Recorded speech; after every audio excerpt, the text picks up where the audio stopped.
শ্রী শ্রী ঠাকুর অনুকূল চন্দ্রের ১৩৭তম জন্ম মহোৎসব পালিত হল মালদার হবিবপুর ব্লকের বুলবুলচন্ডীতে। এ উপলক্ষে রবিবার বুলবুলচন্ডী গিরিজা সুন্দরী বিদ্যা মন্দির প্রাঙ্গণে সৎসঙ্গের বিশাল আয়োজন চোখে পড়ে।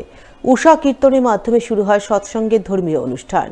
এরপর এক এক করে অনুষ্ঠিত হয় সমবেত প্রার্থনা, সঙ্গীতাঞ্জলি, মাতৃ সম্মেলন, ছোটদের অঙ্কন ও নৃত্যানুষ্ঠান।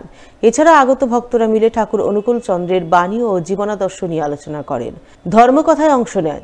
দিনভর দীক্ষাদান পর্ব চলে। দীক্ষাদান পর্ব শেষে আগত ভক্তদের মধ্যে ভান্ডারার ভোগ নিবেদন করা হয়, যাকে কেন্দ্র করে আনন্দমুখরিত হয়ে ওঠে গোটা বুলবুলচন্ডী এলাকা।